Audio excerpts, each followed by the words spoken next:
next semester. For this semester then, we have, as usual, the drawing, which will happen at 4:30. And we have two speakers, both undergraduates. This is Eura Shin, who did a research undergraduate project on the West Coast, and has received a Goldwater Award, and will now tell us about robots. Thank you. So, hello everyone. My name is Eura Shin. I'm a senior in computer science here at UK, and I'm going to present my work that took place at the University of Southern California. It was with Dr. Paralysed, and I worked in a physically assisted robotics project. Cool. Great. Just to preface the presentation, this was part of a 10-week RU program at USC. And I went in not having any prior robotics experience, so that was a fun learning curve to tackle along the way.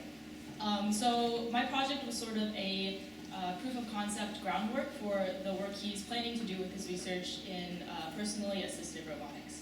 Yeah, and we had a demonstration by the end of the summer, which we submitted to the NeurIPS 2019 demonstration track, and I'll be traveling there in a month to present our work in it. Thank you, industrial partners. Yes, thank you. Yeah, so I'll start by sort of introducing our motivation behind the project.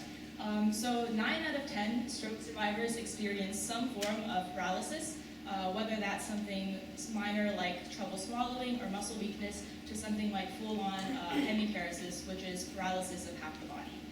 And these mobile impairments severely limit their ability to perform ADLs, or activities of daily living. These are activities that you or I perform every day in our day-to-day lives. They're often simple motor tasks like brushing your teeth, or getting dressed, or typing, right? But if you have a mobile impairment, these simple activities get incredibly difficult to do on your own, so they impact the way that you function as an individual in society. Now, in terms of robotics, there has been a lot of work with robot-assisted feeding. This is sort of the entry point for a lot of personally assisted robotics tasks. It makes sense because feeding is obviously a very essential part of our lives. And also, from a control standpoint, it's fairly straightforward. You have a bowl with food. You want to go from point A with the spoon to point B with the user's mouth. However, as you can notice in the graphic, there's a lot of daily activities that we frequent just as often as feeding, but are yet to be addressed in terms of personally assisted robots. So that was our motivation behind the hairbrushing project.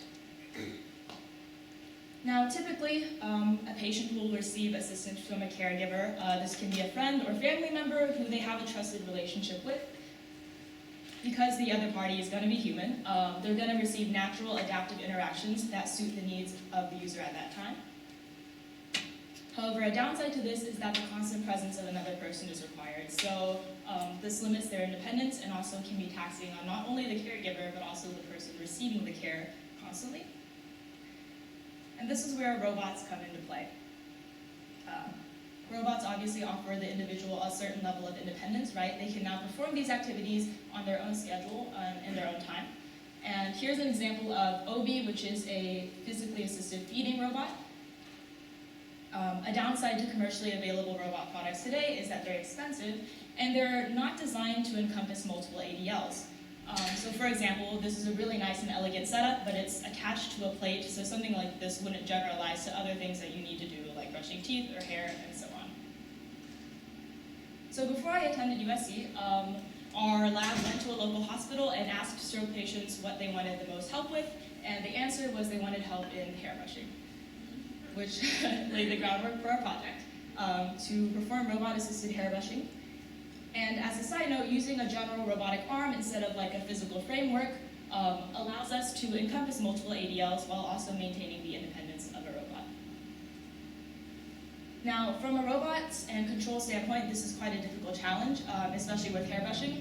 As you can imagine, looking around the room, a lot of people have a lot of different hair types. So our robot had to adapt computationally to modeling different types of hair and performing the same action on it. We had to plan trajectories, so we had to figure out how to translate a stroke that would be intuitive for us to be performed by the robot itself. And also we had to take these three-dimensional waypoints that we calculate and perform them on the robot, or execute them, which is another computational problem that I'll delve into later. And I'll start by going over some related work. Like I mentioned before, there has been a lot of work on robot-assisted feeding, and a lot of this work has been vision-based, right? So here's an example of images taken from a vision-based paper. You can see there's like a little camera attached to the end of a spoon. So there's a spoon without any food and with different types of food. So you can imagine in the whole physical setup, there's a larger camera that displays the whole system, and then the user, or the robot knows that the user is going to be fed if they have food on their spoon item. There's also commercially available eating assistants. Like I mentioned before, here's Obi and the I-Eat robot. And while they're really nice, they're also limited to one task. Now, some previous work has addressed ADLs around the head specifically. In this paper, the authors take an ellipsoidal coordinate system and manually attach it to the user's head. And this coordinate system allows the robot itself to come in and manipulate and sort of navigate a tool around the user's head. Some problems with this approach is that they relied on a certain level of assumption of the user's mobility. So here, Henry actually had a touchscreen placed in front of him with his own head displayed. So he had to touch points on his face, and then the robot would navigate a shaping tool to that position on his face and hold it perpendicularly. But then once it was held, Henry had to move his own face along the tool to shape it. So, as you can imagine, he did receive some abrasions in the process, and also something like this with sort of fine, smaller levels of motion would not be applicable to something like hair brushing. And finally, here's some work in deep haptics to augment robot vision. I thought this was just a really cool application. So a lot of the times, problem with robotics is that we'll apply a certain amount of force for the robot, but this doesn't necessarily translate to consequences for the robot to perceive, right? So for us, it's very intuitive to know that if I'm going to touch my face, I'm going to feel something on my face. To apply this level of consequence to the robot for perception, these authors used a haptic model that they trained on a physics-based simulator because it's really hard to get thousands of training examples of a robot interacting with the user. Here the robot's feeling the drag of the garment against the user's arm and using that to guide the way that they move next.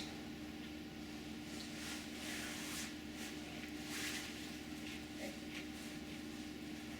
So we took a lot of elements from the previous works, mainly in terms of creating a model and attaching it to the user and using vision to motivate our own approach for robot-assisted hair brushing. So the first setup is a physical setup. I worked with two primary pieces of hardware, a Connect RGBD sensor, so that gives you not only pixel information with the colors, but also information on depth, right? So we can make a point cloud from the sensor information here. And I also worked with a Kinova robotic arm, which has 6 degrees of freedom. And we broke the task into two primary methods. There's a model creation phase and an arm manipulation phase. So in model creation, we capture the image of the user, we create a 3-dimensional model of the user, and then also pre-plan all of the trajectories we're going to follow. And then finally, we enter the execution phase, which is actually where the robot performs the action. Great.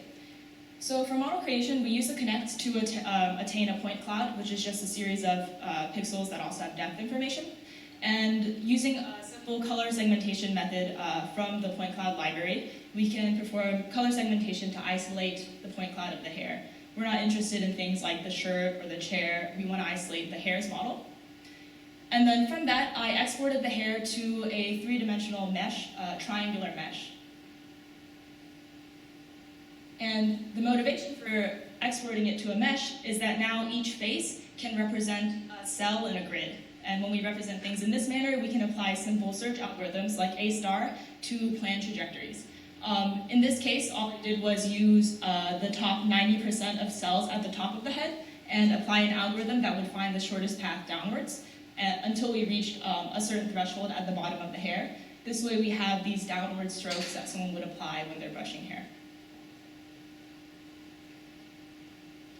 And finally, now that we have the trajectories to follow in 3-dimensional space, we can apply this to the robot arm itself. This can be more challenging from a robotic standpoint than it seems. While we perceive things in 3D points, even though we feed these things to the robot the robot actually has to translate this to its own arm space. So if you think of it in this way, so like here's a point in space, my hand can reach this point in a number of different configurations, right? My elbow can move in this way and this way. So each angle is what the robot needs to calculate in order to reach this point.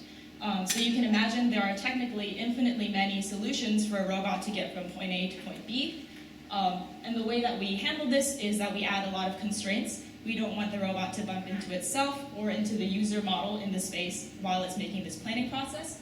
It'll sample a lot of these potential configurations using an inverse kinematic solver, and then interpolate between the points in the arm configurations to make the total path. And that sort of lays out the framework for it. So the arm is receiving a bunch of points, right? It plans to interpolate, and then, as I'm sure you've seen before, it will execute. And in getting from each arm state, so I have a point here and I have a state here to interpolate, we wanted to prioritize arm states that were similar to the previous state so that the arm didn't do anything wonky like moving its elbow around while it stroked the hair. We just wanted a minimal, simple approach to making the stroke happen. Great. And when we put all of this together, here's an example of the robot deploying the motion in the lab. Yeah, so the IK solver actually takes a lot of time, which is why I had to speed it up in between shots.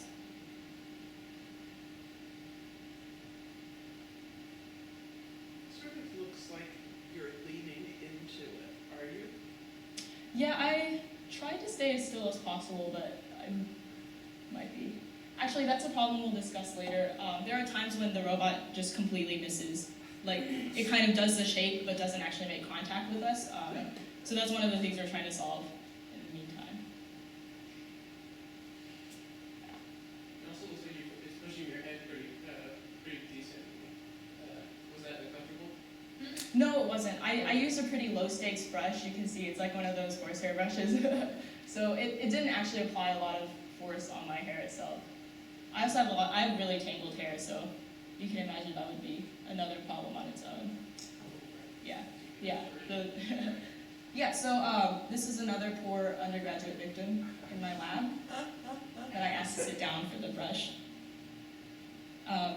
Something to note here is that because we isolated the hair with the point cloud, the robot knows the sort of space it has to operate in, and it stops at the end of his hair. That's another thing you'll notice. It taps him on the way up and then before going down. How long would you say it takes between when it finishes brushing, and then comes back? So when it's planning? Right. Yeah. Yeah, it takes about like 30 seconds. Okay. Yeah. It's not, it's pretty long, but I didn't want to include it in this short video all the way.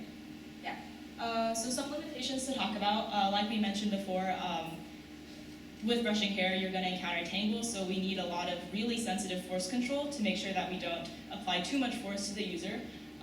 This applies some sort of sensor that can monitor the force control as well as get feedback on how it's affected with tangles or some extra amount of force. The speed needs to be adjusted in the way that it brushes hair, and also we need to account for user preference because everyone doesn't brush their hair in the same way.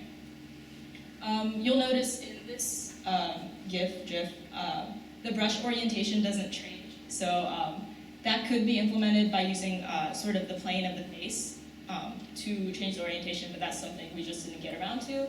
And finally, when you're brushing someone's hair, each stroke you make will probably change the way that your hair looks. So another thing we talked about is updating the model's vision before we perform another stroke. Yeah, so an immediate thing that we're trying to do is implement force control. A way to understand whether we've actually touched the user's hair or not is to implement a capacitive sensor. This is essentially just a simple circuit on the Arduino, and at the end of a long metal wire, you can either use a metal brush or you can use a brush that has sort of a metal strip attached to it, so that when it actually comes in contact with the surface, we'll know this in our readings, and we can implement a move until touch sort of function to include. Additionally, we need to update the trajectories like I talked about. We want to constantly update the model that we're working with so that it reflects the user in their current state. And along with our immediate goals, some of our long-term goals are to incorporate more personalization so that these physically assisted robots can be used in the home with comfort. A lot of our day-to-day activities and the way we approach them are driven by personal preference. So we'd like to find a way to incorporate preference into the way that the robot plans its trajectories. An example, again, of the feeding scenario, there are actually a lot of personal choices to be made in the manner, especially when it comes to users with varying levels of mobility. For example, if you have a spoon with food on the end, do you place it completely in their mouth or near their head where they can reach out to get the food? How often do you wait between food retrievals, I guess, to give the user another bite, and so on. These are all things that are driven by preference and that we need to adapt to as a robot. So there's this FUTE model that's proposed in a paper. Essentially, it breaks this personalization task into 3 primary phases. There's the factory tuning stage. It's an out-of-the-box solution where the robot can immediately perform the task at hand, like feeding or hairbrushing. And then there's a user tailoring stage that's expected to take place in the user's home. This can be, so the robot actually learns either from demonstration by the caregiver performing the task using the robot, manipulating it themselves, or it can be derived implicitly by the robot performing a task, the user gives some sort of numerical feedback or some sort of feedback that the robot uses to update their policy. And finally, in the execution tuning phase, all of this is put together and deployed on the robot. Great.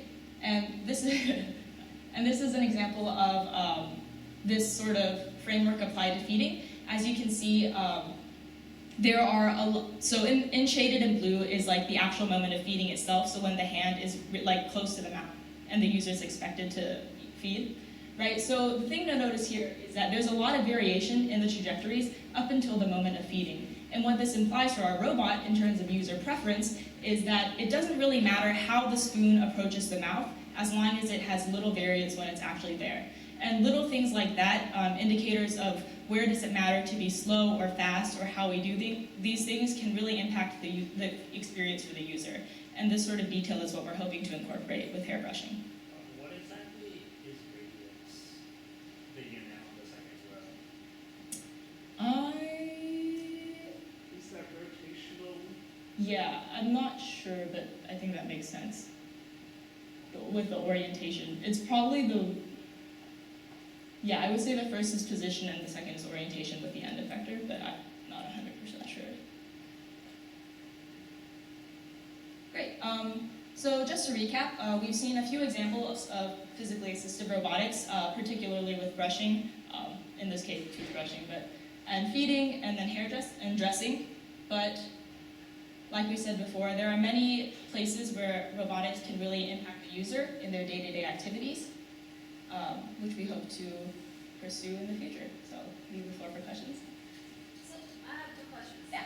So first the question like the hair brushing. So if I actually fix the thing the way the brush my face. So Yeah. Oh, okay. So yeah. So for the first, like when we create the user model, yeah. this is done manually, like with the person actually, so we'll segment it, the person will like point out this particular point cloud is the hair point cloud, and then we'll go on to planning the trajectories. So like, if you manually told it to brush your face, then it probably would, yeah, it would just apply the same algorithm and do downward strokes, but Okay. But if you turned around and looked over your shoulder, would it brush your face? yeah, it would, because the current way we do it is we do all the planning and then we do the execution. But that's like, hopefully with the updating the vision in the process, we would know that the face is now visible and not to do that. Yeah, my second question is like I didn't understand the motivation to model as a star model because like so your sources is all the like from you actually do is executions from top to down, right? Yeah. Top points and to down points. Is that correct? So you want to find the shortest path to the down points. That's why you want to use the A star to find the best suggestion. Yeah. Oh, so if that way actually would queue for some trajectory which maybe user would prefer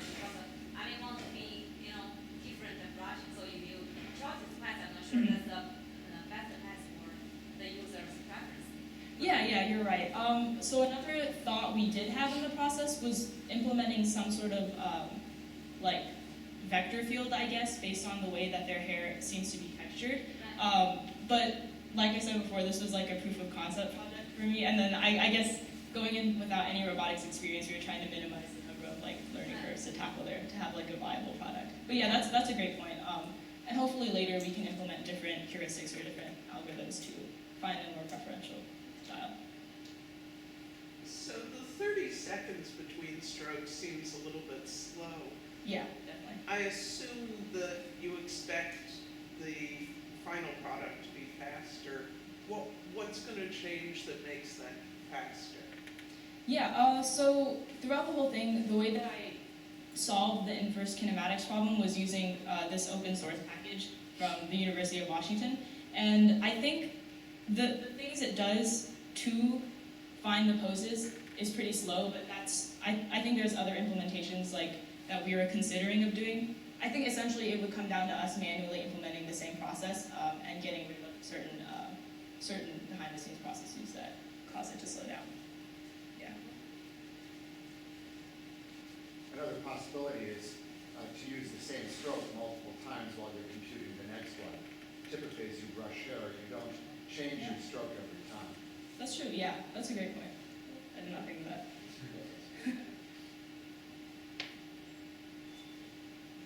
Yeah, so sometimes when you look at the final presentations, there's some details of sort of the painful pieces of getting it to all work that don't quite make it all the way through to the end. So I wonder if you could talk a little bit about things that maybe took you a surprisingly, like that were a lot harder than you thought they were going to be, or were sort of challenging pieces that didn't sort of show up in Yeah. here, right? Yeah, that's a great question. The entire project took a lot, was a lot harder than I thought it would be. It was honestly simple things like getting the Connect to, like the camera to work with my computer. This whole thing was written in like the robot operating system framework, so ROS, and just getting different pieces of hardware to be recognized by the operating system was surprisingly difficult. It took me like a whole week to figure that out, and a lot of it came down to different packages and versions that didn't match or work within the framework and all of this stuff. Also, another problem with our setup is that it isn't, so like if you look at the video, let's see if it'll show. So everything's just kind of placed on a table, but when you're actually planning the trajectories and executing them, you need to make sure that all of the frames align in the way that you expect them to. So right now the robot arm is, on the edge of the table, and back here there's a camera that takes the picture of the user to make a model. And then there's a user, but I actually have to manually enter in the distances from the camera to the arm and so on to aid in the planning. So if these distances weren't correct, then obviously the robot arm's trajectory and planning and motion would be a little off. So the idea is hopefully we can either have a better way of representing these frames or have just like a more physically rigorous setup. So it sounds like you learned a lot, failed a lot, Yeah. learned a lot. And so I had a similar experience this summer. So what I'm curious about is not just about the topic you learned, but what did you learn that kind of goes beyond the topic about the failure and learning process for just a new topic that you have to jump into and somehow be good at quickly? What have you learned about from the failure and learning process? Yeah, that's a good question. I'd say I feel like, so I've done a few internships before this, so I feel like I'm like constantly failing and hopefully getting a little better at it on the process. I think the best, for me, like the most important experience I've had in terms of learning to fail hasn't really been with like the technical side, but more talking to my advisor and constantly, and like asking the right people the right questions. Because a lot of the time, even when learning a new subject, I won't know enough to even know what to ask. So I think learning to formulate technical questions and then knowing who to talk to, like immediately, and then who to talk to about bigger problems and such is a good thing to have, that I learned to do.